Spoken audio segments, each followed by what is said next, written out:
Happy New Year, everyone. Do we have anyone joining us? So yes, Instagram is saying that we are telling your followers that you have started a live video.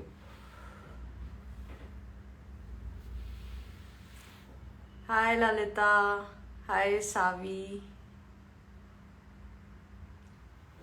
We'll just start in some time. Hi Dipti. Happy New Year, everyone. Let's take the moment to reflect the beauty of the weather. It's winter here. Past 10 days in Delhi and the northern regions of India, we are hitting the winter blues. Let's break it down.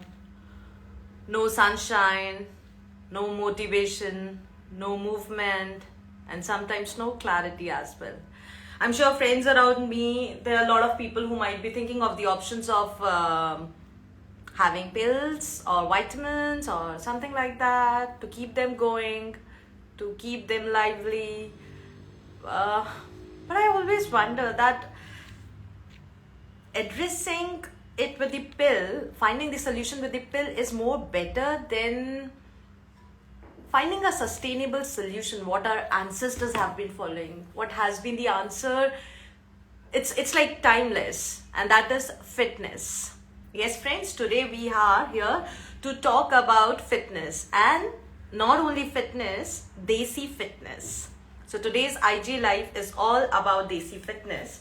We have two incredible guests today who will be speaking about how yoga or mudgar has been helping them out and their community in not only hitting the winter blues, combating the winter blues, but also, when I say keeping them active throughout the day, also giving them clarity, giving them mobility. Mobility is a big time issue, especially in winters when we are not motivated to have movement.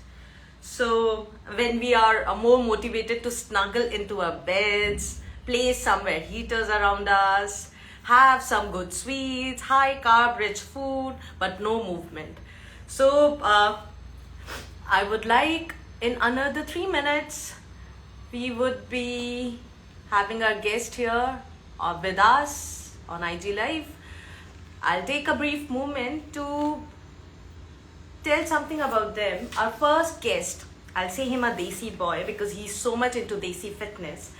Nitin is quite well known with his Instagram handle, The Shredded Farmer. You might not know him as Nitin Jairaj, but he's quite well known with his Instagram handle called The Shredded Farmer. And this guy, he left the concrete jungles of Dubai to embrace a basic lifestyle in the lush green of Kochi. That's about him.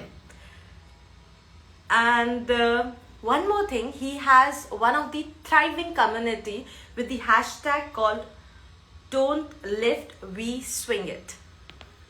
So that's amazing with him. And he has a huge, incredible followers and incredible online community which keeps practicing with him, keeps looking forward to his classes, which happens on Tuesdays, Thursdays and Saturdays, online, digitally.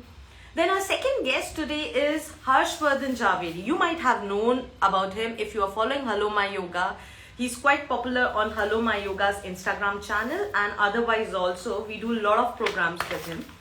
So what I'll say about Harshvardhan. Harshvardhan is a young yoga scholar who believes with his teachings, he plans to calm the mind, infuse the prana in people, motivate them to bust the stress with yoga. He's quite influenced with scriptures of ancient scriptures, I would say. And this guy, he is, being a yoga scholar, he's also amazing swimmer. You'll always find him, if he's not teaching, he might be participating in some kilometers of swimming marathon. So You can find him on his Instagram handle through Yogatman. So let me invite our amazing, incredible guest today.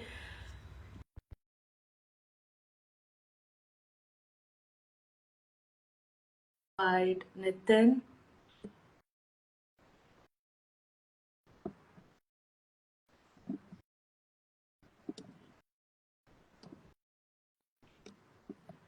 Harsh has already joined us.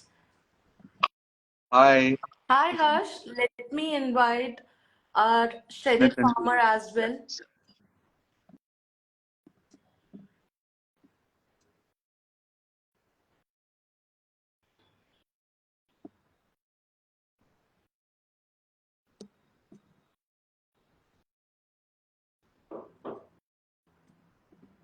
I think there's some challenge. I'm not able to see Nitin. Is Nitin there in the Uh, IG? I was also just checking for him only. I don't see him joined yet.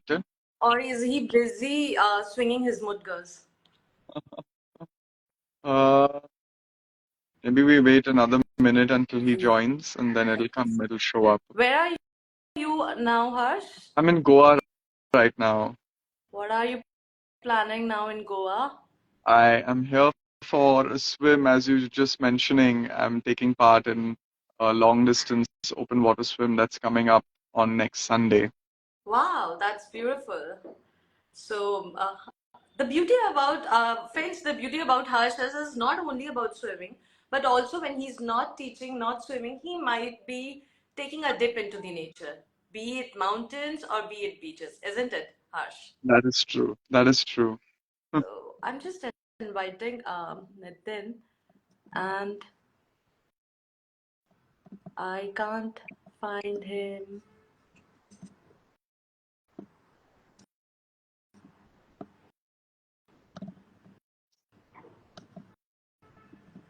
Nitin, if you are there in the IG live, I would request you to please just ping us, just wave us so that we can add you. Is he there?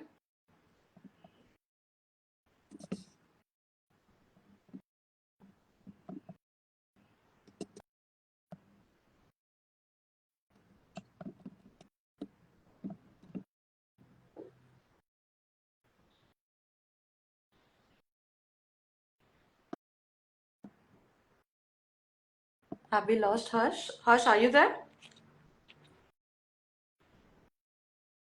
I think we have lost Harsh as well.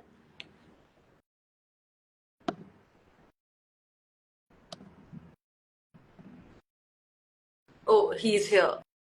He has joined. So let me add him now. Yes, I'm here as well. Can you hear me? Yes. So I have sent request to Harsh, to Nitin. Hey Nitin, I was how are thinking how you? to join. Yeah. This is my first time. IG live. This is your first IG live? Yeah, I've not done one before, so I don't know So how to join. audience, I told you that this guy he left Dubai's concrete Yeah, jungle and embraced a lush green Kochi basic lifestyle. So he's away from the IG live also. yeah. So I don't know how to do this. So I was supposed to join and then do it. So yeah. So welcome, the first IG live. Happy New Year, guys. Happy New Happy Year. New Year. Happy New Year. So Harsh, we have already introduced Harsh and Nitin. We have already introduced our audience about who's Harsh, who's Nitin. But हमारी जनता जानना चाहती है one personal question, and that's both of you have dedicated your life to yoga and fitness, yoga and mudgar, I'll say. And but how did it happen? Why did it happen? And why only, for Harsh it's yoga and for Nathan it's mudgar. I know you guys are now exchanging also your knowledge and styles, but how it happened? Harsh, I think you go first.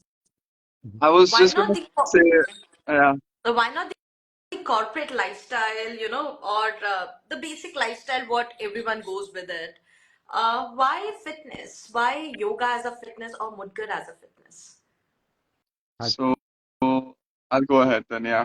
So when I was in college, I was studying for BCom, like I was in a BCom accounts and finance degree.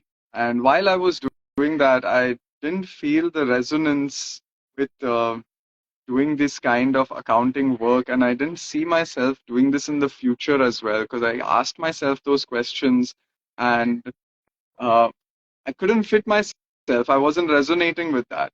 So at the same time, I was going through different other modalities of fitness, like yoga included.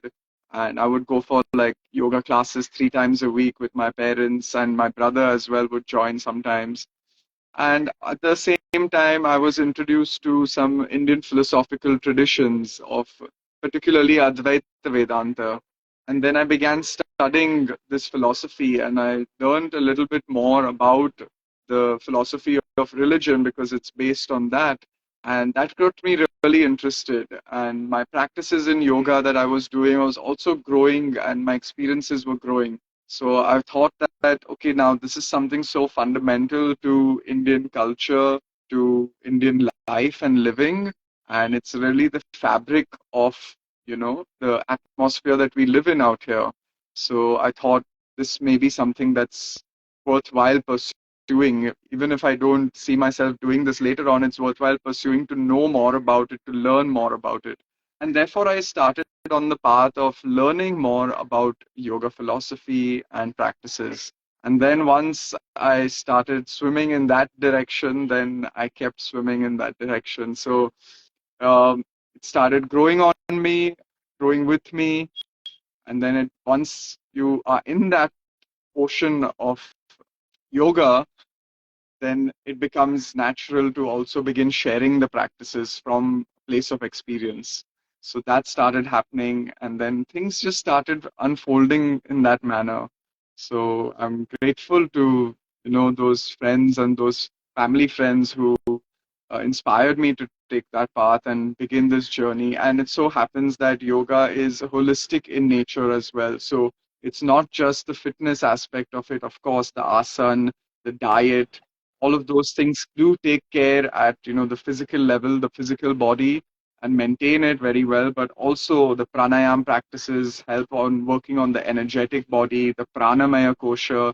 It works on maintaining one's mental health, and of course the primary focus of yoga is a spiritual one. So it helps one to connect spiritually and recognize the deeper essence of life and the nature of reality. I So that's have how practiced a lot this of started. sessions with you, and what Yes. you were saying, I can easily relate with it because I still remember we did a workshop in Pune, and where how you helped the entire audience in expanding their breath. With few cycles, we were feeling like it's magical. It's a science and logical, but I can relate with each part of it what you have said. And yes, getting into the spiritual practice is more like swimming in one direction, and it just takes you with the flow, and you just want to be in that flow. So yes, by the way, we have one of the handle called Myra Khanna who's saying best boys, but I would say Desi boys. Yes. So Nitin, your turn. Oh yeah. Kaise hua? So Why Dubai? Why you left Dubai and come down to Kochi and because embrace this basic lifestyle? it's like this, no? It's always the grass is greener on the other side. People in here want to go to Dubai. When you're there, you want to come Grass back. is greener in Kerala, that's for sure. So I came back to Kerala. But I'll tell you why. I've been there, done that. Okay, born into that, been there, done that. I got tired of it. A 9 to 5 life was not the thing. But I used to always play a lot of sports, be into sports, worked out a lot. I saw during the last few years while I was there, I really enjoyed that more than working. You know, uh, uh, sweating it out, moving the body more than sitting at a desk job 9 to 5, or I had 8 to 6. And plus, I got things a bit easier because I was a family business, but I really wasn't challenged, or wasn't, let's say, I didn't want to wake up in the morning and, go to office next day. But now, after leaving a bad cave here, I'm waiting for the sun to rise. I don't like sunsets. I've not missed the sunrise. Okay. I have missed sunsets maybe because I got too tired. Maybe I sleep early. That's different. And one thing got thing into was I realized when coming back in 2019, I got stuck here during COVID. Thinking, I mean, I came back here thinking that if I don't like it, I'll go back. COVID lockdown happened, and it was a blessing in disguise.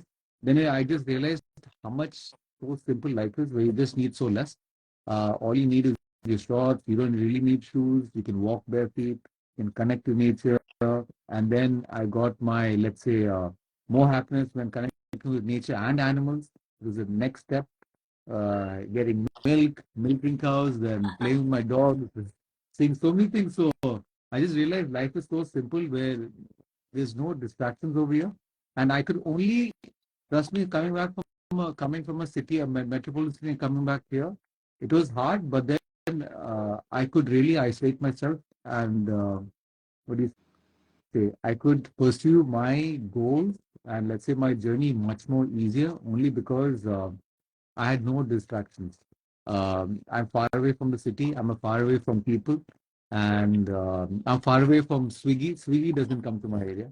Okay, so these things I learn how to cook.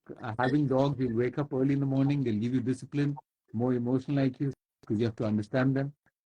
And then yes, then the whole workout part just happened. Then one thing led to another, and yeah, and I prefer working out with the whole mudra practices, because it's holistic, it's organic, it's natural. It has its own medicinal properties. And yeah, the last 4 years really got me into the whole thing. And now I can't think of even going to, whenever I come to Pune or any other place, Bombay and stuff, I just want to come back. I feel really homesick. Like, even though there's no one here, but I feel more happy. People might think I look alone, but I'm not alone. But I'll feel more lonely in the city with the closest people.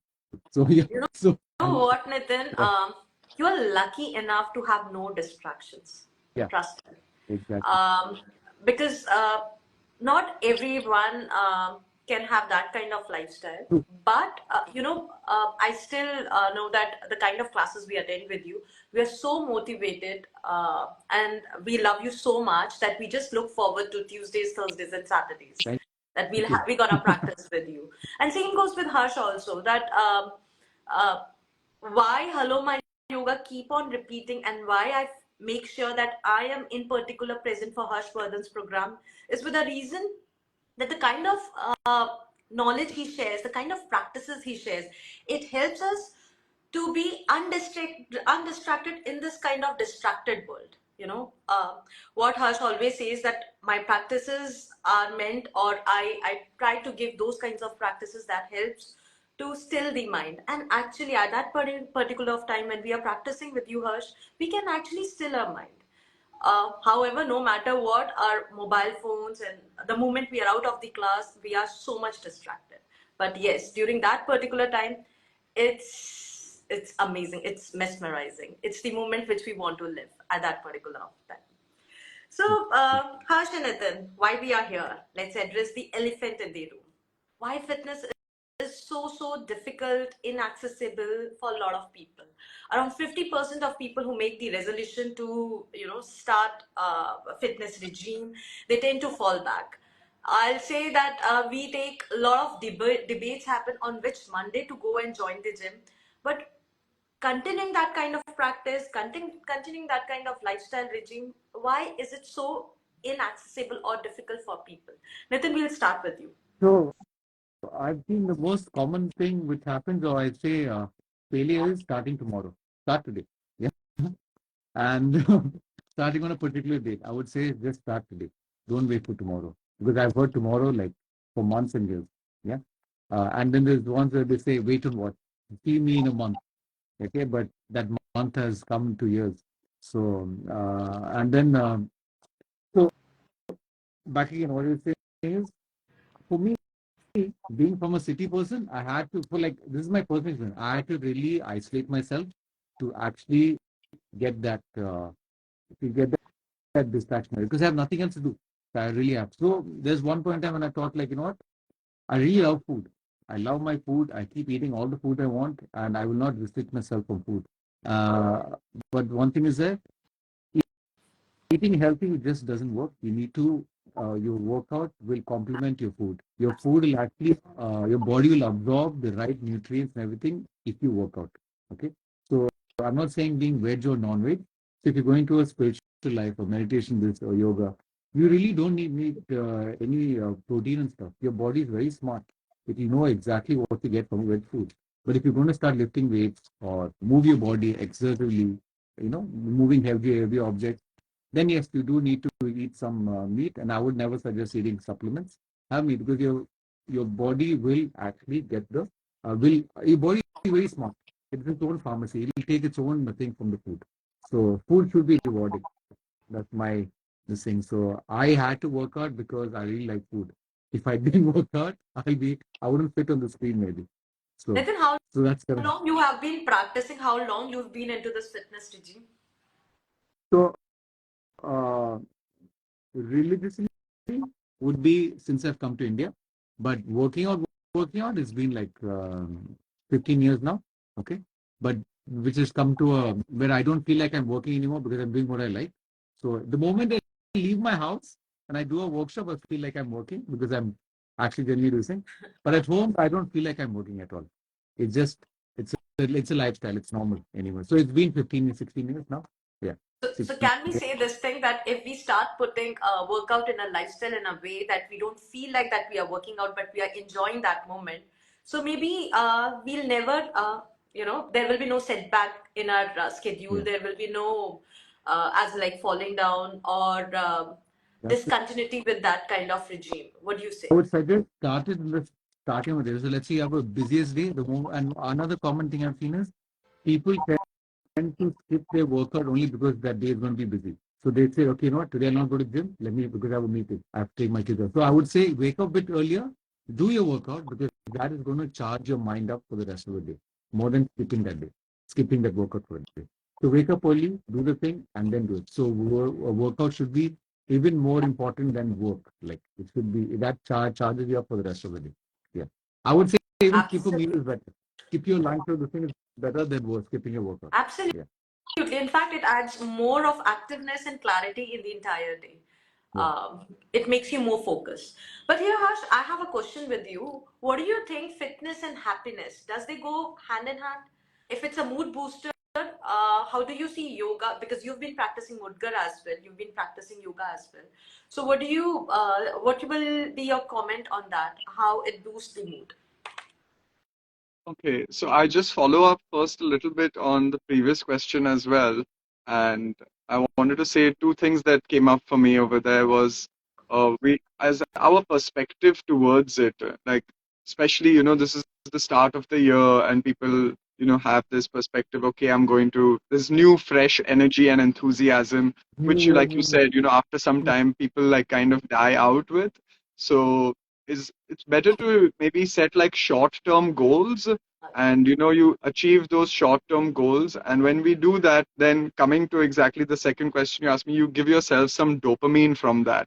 So this is a hormone that we secrete, and by having these achieving these short-term goals, getting that little bits of joy and happiness by doing maybe just a 15-minute practice or a 20-minute practice a day over a period of maybe 5 days or 4 days in the week also, that gives some kind of motivation, and one begins to have some walking on that path further. So, and that is one way as well, to also look at it as not something that is, I mean, it's again a matter of language out here, but we use the word work, and then there's so much other things associated with work that can be stressful, or that can change our mood depending upon what really is. But if we look at it as more as play, so it's like you're playing with yourself. Like, you do it, you don't say, I'm going to work out, I'm going to work and, I'm do tennis. going to play, yeah. Or, Play, I'm not, I play, say I'm play. going swimming. It's not work. It's not a workout for me. It's like a play for me. It's something that I enjoy doing. So bringing that kind of, something that you really enjoy doing into that and then referring to it as that and maybe changing the language around it can change our perspective around it. And the Actually, last thing is like failure, like, okay, fine, you set a goal for yourself that I'm going to do this, but you failed in achieving it, and failure is part of the process as well. So you have the chance to start again. And this can also be a matter of perspective. Like, oh no, I have to start again. All like, I didn't work out for, 2, 3 weeks. And people get into that kind of zone, oh, like 2, 3 weeks, one more week, it's okay, I'll start next month or something like that. They try to, the mind tries to come up with some self defense strategies. So, a simple way is to recognize the failure as it is and say, oh wow, I have another opportunity to start again. Wow, I can really begin again. I can, start from the basics. I can revise those things and then work my way up again. So the body is like, it knows, what is the practices that it's moving with, it's doing. So it doesn't take too long to come back to it as well. Like the body will readjust to what the previous practices it has been doing in a quick, shorter amount of time. It brings that adaptation back. So when we do these practices, there are, of course, these are known as the happy hormones as well. We have, I mentioned dopamine, there is serotonin as well. So these are also secreted like when we try something new. Like for example, I've not done Mudgar. I don't know what swinging a gada feels like. So I'm going to try it. And when I try it, I'm doing something new. And that causes a particular secretion to take place, which then enhances one's mood and one's feeling. When we put ourselves in some kind of stressful situations, now, maybe Nitin will tell me, okay, now the next set we're going to do is 54 movements. And I'm like, okay, maybe I'm not ready for it. Maybe I'm ready for it, but let's give it a shot. But I'm putting myself in that stressful situation for some time in a controlled environment. And Nitin is encouraging me, okay, 36, 37, come on, we can do it. This encouragement is secreting more dopamine. When I reach that 54 swings, I am feeling the endorphin high that comes from that, and that secretes more dopamine as well. So it's like my body starts understanding and starts feeling good, the mood starts enhancing. And it's as simple as that, and it's really important in the beginning to have a guide, a teacher, a coach who can do this because that motivation comes through them. You finish a set, maybe you hug them, or they give you a handshake or a fist bump or something like that, saying well done. And that again, Yeah, it's motivation. self-motivating, is enthusiastic, that releases oxytocin, and all of these Absolutely. hormones come together. And it's like, if we can understand what these hormones are and how we can, through our activities, our mental states, bring about more secretions of them in most natural ways. Of course, there are ways of eating good food and, you feel those hormones as well, but that's not what we're focusing here. It's through fitness, through getting the sunlight, through movement, through encouragement from other people. Like that is more healthier ways of doing it. So I think definitely fitness and happiness go hand in hand. And it's not actually now like we're working, I'm going to do this so that I'm happy. Maybe that's how it is in the beginning, sure.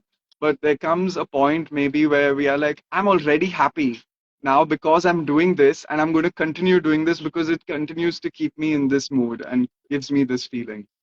And I'm sure because of this relationship between the mentor and the community, um, your community will never feel like that's the Monday where I have to join. They'll just join in because they feel that we are motivated. Whatever we are doing is because of a mentor.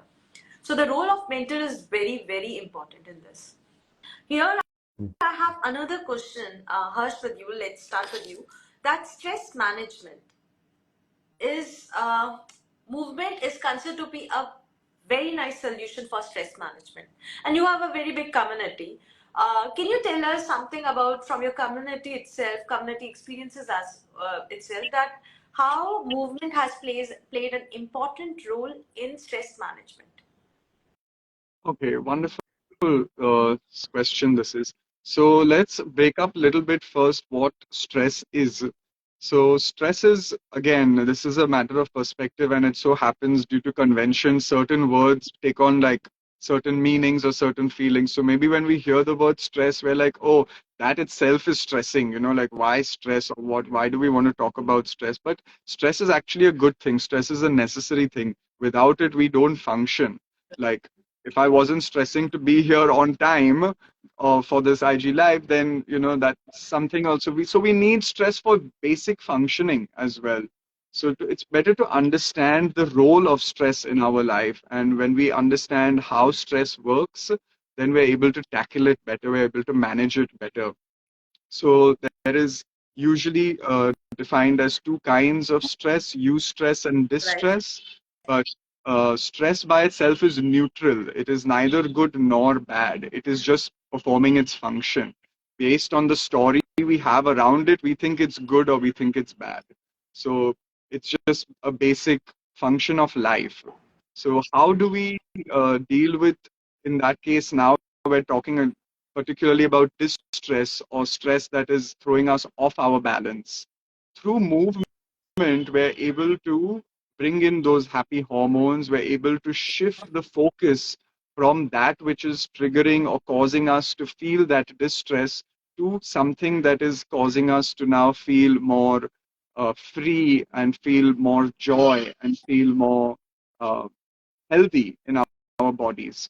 So definitely, uh, this is one way of looking at it. Another way of looking at it is, especially when practices are done in the mornings, we are creating a mini stressful situation for ourselves, so to say. It's like a simulation. We're creating a simulation of a stressful environment that we're perhaps going to experience later in our day now. So through that controlled simulation, because that is not controlled, what is going to happen later is beyond our control. But what is happening right now is in our control. So let me create incremental stressful situations for my mind body, to which then later on, when I'm in the real world situation, I can adapt and respond to those better. So this is one way how fitness works as a stress management tool as well, by giving ourselves those homeopathic, doses of stress, which then later on prove in the long run way beneficial. So So, yeah, Harsh, so I'll ask Nitin the same question from you, because yoga has plenty of different things. It has asana, it has pranayam, it has meditation. We start with a kind of active exercise, and eventually we move towards, slowing down us. So, what about Mudgar? That's How it good. So works? I would say like exactly what Harsh said. So you said more of, I would say more of a mental wellness. Okay. I would say in the movement. So let's say you need stress because I'll say too much comfort. Let's say you sit in front of a desk, you're comfortable. So you're sitting in front of a table, a TV, you're comfortable. And too much comfort, that's what makes you stiff. Years and days and months of just watching TV and not moving enough. So let's say the ratio of you sitting down and the ratio of moving, the ratio of sitting down is more than moving. Okay. So then what happens? You get stiff. You get stiff with your shoulders, you get stiff with your neck, Right. your hips, because now they call sitting is the new smoking. Okay. Because if you see now, many people are so used to sitting down that they can't even do an squat, like a Indian toilet squat. You know, Absolutely. your hip can't go lower than your knee. And Okay. not only that, the heels, they are not able to place the heels on the floor. Yeah, exactly. So this is where I come in. I come and make those frozen joints. I really make those nice and melted. Okay, so I'm here to always melt your joints. To make your frozen shoulders, your frozen neck, I melt them.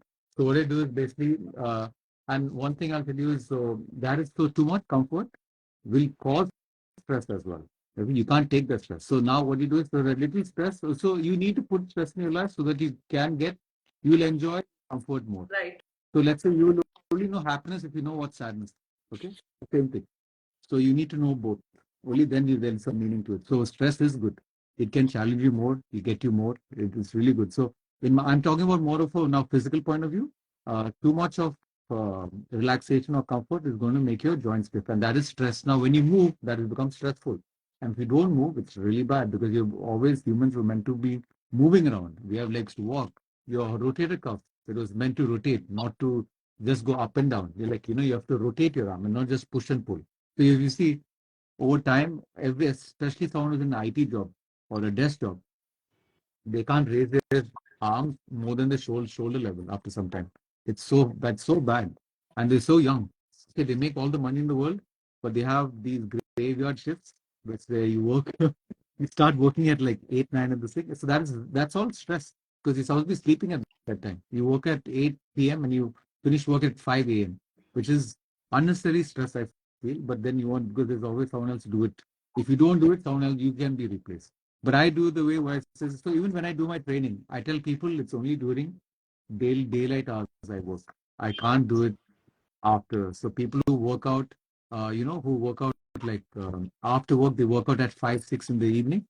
What happens is you're not letting your mind sleep after that. Okay, you'll be physically tired, but your mind is so working, like your Agni is working. I'm sure, like you guys know that. So, and then you start ending up like not being able to sleep because you're rolling around and you watch movies. So, my movements with the Mudra is all about 3D motion, where it really stretches and flexes your joints. It focuses on making you very mobile, make you very functional, and especially to fix all your stiff neck and your stiff shoulders. That's my thing. I will melt them. That's the whole point. So To Nitin, I make your have a joints firm. question. I have a question with you since you have mentioned about sleep part.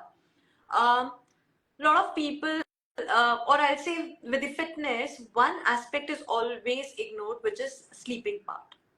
It's too So, important. Yeah. yeah. So how it affects the fitness, how it affects the sleep. So can you mention how the mudgar, if done in the evening or in the morning, if Yeah. this regime is done, how it affects her sleep? So I would say it's not only the mudra, a general workout, a Okay. fitness. You're doing your cardio, your weightlifting, CrossFit, anything. So I'm sure you all know you're all into yoga. You never can do Surya Namaskar in the evening. You're not allowed to do that. Then you can't sleep. Exactly. Because mentally. So same thing. Like I said, your workout should be done in the morning, starting of the day, because your brain is nicely focused. So if you do a workout which is in the evening after your work, what happens is okay, it could be a stress reliever. Could you take Have we lost? another 3, 4 hours more? Can you hear me? Is it again? Yeah. Yeah. So so what I'm trying to say is that your mind is going to be charged up for the next 3, 4 hours. So let's say if you do a workout at 7 p.m., then you're not going to sleep until 10, 11 easily. So even if you try to, you physically, yes, you can sit down, this thing, but you can't sleep. Your mind is working. It's so much more energized now. So I would say a workout is something which will really recharge your mind. It's very important. So I do it during the during daylight hours, and I would suggest you can even fix your circadian rhythm. Yeah, even if you wake up just half an hour before sunlight, it'll fix your circadian even more. So early you wake up, the faster you can sleep late at night. So try not to sleep in the daytime. That's like the worst thing you can do. It can lead to okay. Now the new thing is to it's always new study. Okay, but I follow Ayurveda, which is like 5,000 years plus. In that there was never afternoon sleeping. Okay, that causes overweight. Uh, People are nowadays really overworking the mind so that they feel tired after food, especially if you're going to have nice rice and yogurt and everything. You're going to sleep off in the afternoon. But yes, you have to manage your food so that you can sleep properly. Even the time you eat should be at least 4 or 5 hours. So you should eat during daylight hours. Okay. So then you can sleep properly at night. But if you're going to eat at night, it's not going to, again, your stomach wants to work to digest, then that's also going to keep you up. You can't sleep properly. So sleep is so important. It's so good for recovery. It's just if you don't sleep, a lot of people have heart problems because they don't sleep. Also now, so Mhm. it's not a new study. It's always been there. So new studies always keep changing. But I follow Ayurveda, so that's more of what I do. So It's the timeless wisdom. Ayurveda yeah, is the true. timeless, and we have a yogi here also who would like to add something on this because without yoga, talking about sleep is not justifiable. So yes, Harsh, can we have your input, please? Yes, of course. So, this is also coming from the Bhagavad Gita, where Bhagwan Krishna is basically telling us that if we want yoga to work for us, and what do we mean by yoga to work for us in the sense is that yoga is the destroyer of suffering, and it lifts us up from our pain and misery. So, for that to happen, we can look at it simply as to take us out from our stress as well. So, um, what are the things that we need to do? One of those things is appropriate sleep. So, of course, the others are ahar, appropriate diet, appropriate movement, and appropriate way of how we socially being with each other, and appropriate sleep, and appropriate wakefulness as well. So, both of these are being given in a text almost written, how many thousand years ago. And since then, they saw the value of wakefulness and sleep as appropriate to, practices and appropriate to just general healthy living.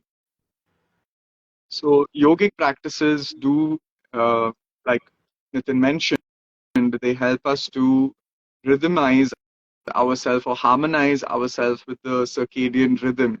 So there is a place in our brain actually, which is I call it sometimes it's similar to a sunflower. What a sunflower does is that it basically rises when the sun rises, and then it reaches its peak bloom when the sun is peaking, and then by the evening it starts to wither away, it starts to go to sleep in that sense. So similarly, we have a sunflower in our brain somewhere which is tracking the movement of the sun. So it knows when the sun is rising, it knows when the sun is at its peak, it knows when the sun is going down, and based on that, it is secreting the necessary secretions it needs to in the brain for the proper functioning of the body. So what happened is that we moved out of being attuned to this inner sunflower that we have, and we have lost that because of course, the fast-paced city lives that we have, or just generally the environment we're in, the distractions that are there. So this is an innate power that we have already. And yoga helps us to come back to recognizing the connection that we have with these inner functions of our body. These are natural functions. So once we start practicing, we are able to tune into that, and then automatically the body will start wanting to go to sleep on the right time, getting up on its own. Again, we have, of course, an alarm culture. So this is like always like, I'm always need to set the alarm for tomorrow. But this is actually our real alarm clock that's always there. So it's something that we can tune into ourselves and start using that instead.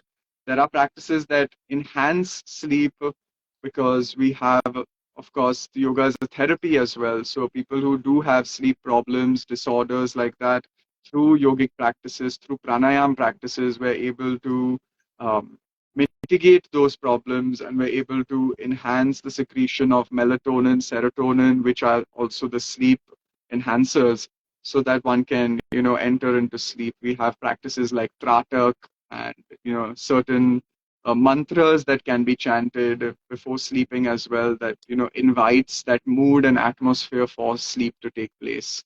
So yeah, I hope that was valuable, and It's so true, that right? Because we don't need supplements. Everything is there in our body. yeah, We can create our own. Absolutely. Yeah. yeah.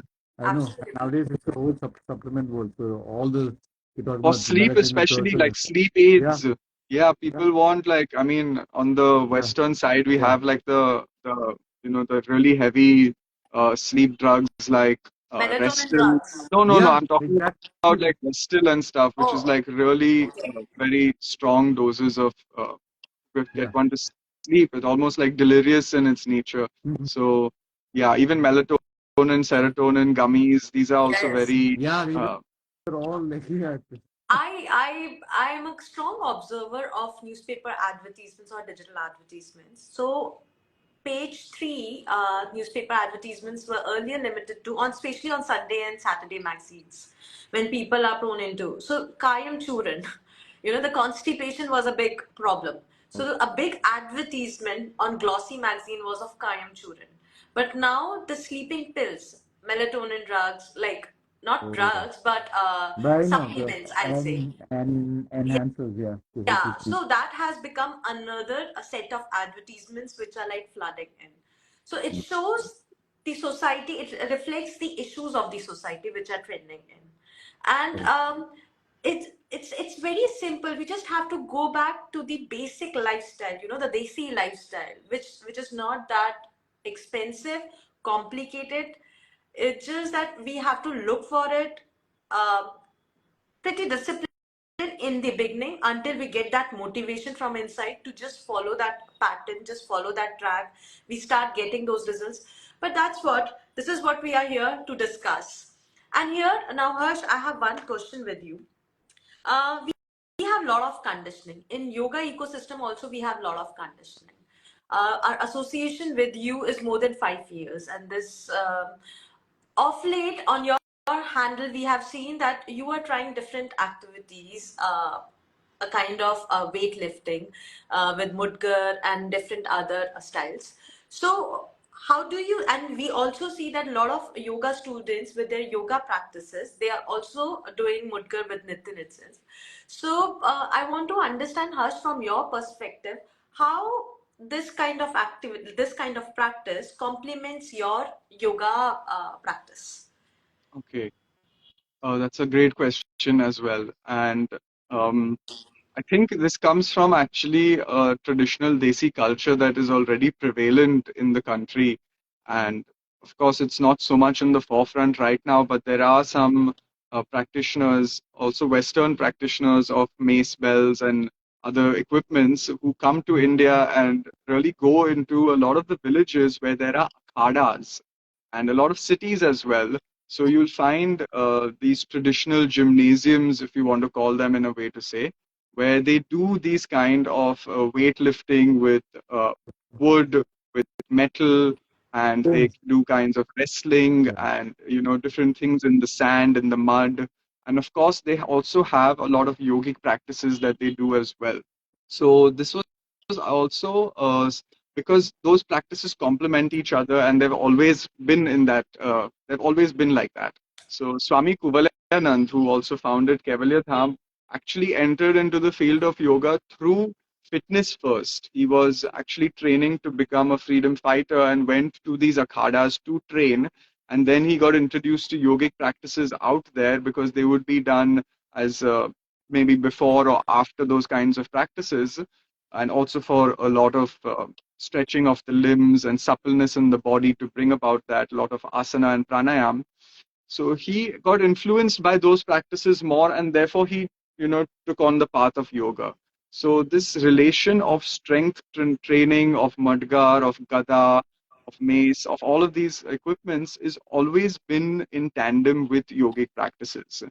And I would also say that to the extent that a lot of these equipments were, in fact, just because we spoke of the Gada, was used by Hanuman as well. And this is something that is steeped in Indian culture. So it's a way of also looking, and Hanuman is the embodiment of strength, is the embodiment of prana in the deities. So there is a lot of relations that we can find, and yogic elements also present within them, because yoga is also not just asana and pranayam. It's about cultivating devotional practices as well. It's about um, living in society harmoniously, speaking the truth, not being violent with each other, and a lot of other paths that are there to living a yogic lifestyle. So definitely there is on, I think maybe Nitin can talk about it on a more physical level, particular types of movements of pulling and pushing that are not so present in modern practices of yoga today. They recognize that this is a limitation of certain practices, and therefore they encourage yoga practitioners to also have other modalities so that all the limbs, the movements, the functions of the muscles that we can do are are achieved through those different modalities. So Yeah. I would like to tweak a part of this question for you, Nitin. Um, you have been mentoring now a lot of yoga teachers. I know it because I am part of your community. So now you have to tell, how do you find the difference in anyone who's joining your community as a yoga practitioner, and what difference they find after they complete your couple of sessions? So when it comes to yoga, especially I would say the women now, okay, with the women. they tend to, this is a common thing which I get where women say, no, I can't do my handstands, my grip, things like that. So their arms get much stronger. They can do the asanas where the hands are involved, arms are involved. They can do it so much more better. So when they go to their classes, so they to, I will never say to compare yourself to others, but compare yourself to yourself would be better. But now Precisely. they can see like someone will join the same person has come, they have grown together, but they can see now how they have gone a bit more stronger with the arms compared to them. Okay. So and at the same time, they're comparing themselves as well because what they couldn't do yesterday, they can do it to, today now, only because of using the Mudgar. So I'm not saying Mudgar is the best. So I'm saying you have to be an all-rounder. You have to have a mix of bodybuilding because bodybuilding is one of the best ways to build muscle. Okay, but too much of that is going to get you stiff. Then you need functionality. So, so like I'm sure I'll just give you an example. Like in school, there'll be a person who's always good in tennis because they're only playing tennis, and then you have this one person who plays all the sports. And all rounders, physical fitness, so much will be better than a person who just plays tennis. Okay, because tennis is only working your arms, opposite reaction. There are the pros and cons for tennis. There's a pros and cons for basketball, pros and cons for football. If you're an all-rounder, you'll get an all everything. Your physical fitness and wellness overall is better than person who plays one sport. Right. So same thing with even with sports. I mean, even with your fitness part. So you mix it with bodybuilding for strength, mix it with CrossFit for some functionality, mix it with yoga for some mental wellness. Okay, holistic, and then do some with the Mudgar and everything. So what happens is you're also focusing on your functional strength. When I'm saying, so let's say in bodybuilding, a perfect example. Today's generation, they're all into bodybuilding a lot, which is good. I'm really happy they're doing it. But let's say you rotate a cuff where you meant to do where you meant to rotate, but you only do a push and a pull. What happens? It gets stiff. So over days, years, weeks, months, what happens is whatever is meant to do a 3D motion, you're doing a 2D, and it gets stiff. Okay. So what I'm trying to say is you mix this with any other thing. Okay. So mix your stuff. So let's say you do bodybuilding with your Mudga workout or your Gada, your Tumtor, or your I call it Indian traditional fitness equipment. If you do it with that, it will complement your bodybuilding. You can see you can lift more. You're only promised to your maximum range of motion. Right. That's all I keep telling people. Because if you can't move, you're just a piece of, you're just like let's say a trophy. They only look like a trophy. That's it. There's no use of you. So you only strongest till your maximum range of motion. Okay. A person who can punch, the same person like me, if I compared myself when I was doing only bodybuilding, I couldn't move. I looked really nice, but I wasn't functional at all. There was no use of me in that the thing with that body. So yes, you have to mix up everything, mix and match everything. And one thing which I always tell is, let's say you're playing sports, okay? Let's say you're playing tennis, for example, or cricket. So you always exert one part of your body more than the others. Okay. So let's say if you're righty with tennis. So what happens is, okay, it's good. It's good for your heart and everything, but you're going to overwork those muscles. So you have to come and do rehabilitate those muscles. So what they don't understand about these football players, they have a whole team to rehabilitate them after every game for their recovery and everything. So they just don't only go play football. They have a whole team. So that's what keeps them going on for the next game, next game, next game, keep getting better and better. So they just don't play only football. They go for recovery. They go for rehabilitation. They go for good sleep and everything. So there's a mix of everything. Strength training, everything is there. So yes, so you can play football just by itself, but also you have to go to rehabilitate yourself as well, those muscles. That's the only way you can keep going. Absolutely. The challenge is everything is so glorified at this point of time on Instagram that we just get carried away with part of it. Yeah. So it is very important to address both the parts. So that's really nice. And by this, I'm sure most of our audience will come to the conclusion that fitness is not complicated. No, Uh, yeah, so, it's very it's simple. quite easy, it's quite simple, but it's just that you need a little discipline and a right blend of discipline and motivation to keep continuing with what you are doing And and keep trying something new, you can because always find trying new, a good learning coach new. out there to motivate you and push you. You have the freedom to do that. So Yes. find them. Yeah. Yes. So I heard you guys are coming to Delhi. Yes. Oh yeah, Can you're we in have Delhi, no? something about that workshop? Can our You're in audience Delhi, get to no? know about it? Yes. So Harsh can explain. I just don't know Delhi much, but I'll tell you about my part. My part is for those who don't be scared. It's for everyone. Shivani, you already know how heavy it was. It's very doable for everyone, men and women, all ages. Those who have a stiff neck, a stiff shoulder, don't worry. I'll take you through in a very step-by-step process. By the end of the class, you'll be like, oh wow, where did that pain go? Okay, it'll be so easy. That's it, yeah. And I'm sure Harsh can explain his part of the. Yeah. Please do share the dates and all the things. What is Yes, yes, of course. Yeah. So this is happening on the 1st and 2nd of February, and it's actually three of us who are hosting this along with Nitin and myself, Myra, and we'll be doing this on in three venues. So we have three options also to choose from different parts of Delhi in case someone from there is watching this, or if you're planning to come to Delhi for this, also wonderful. Um, Mm. so yeah, we have it at Boulder Box, we have it at Myra's mother's dance studio as well, and we have it happening at Om Yoga Shala in Pushpanjali Farms as well. So this is on Saturday and Sunday, and the three of us will be taking you. You can think of it as it's a 3 hour session, out of which maybe 2.5 hours will be the practices that we'll be doing. We'll be going through some yogasan to prepare, open up the body, open up the lung channels as well, so that we can then take up swinging with Nitin. And then after we're done with the swinging, we want to Cool down. enhance the pranic activity in the body and conserve the energy after it's being used and redirect that energy to get more strength and receive the benefits from the strength training as well. So we'll have some pranayam that I'll be leading afterwards and some yogic relaxation. I And this think one, relaxation first is and really second. Yeah. sorry, Saturday, first Sunday. and second. Yeah. Yeah, Saturday, It's a Sunday, Saturday. it's the weekend. Yeah.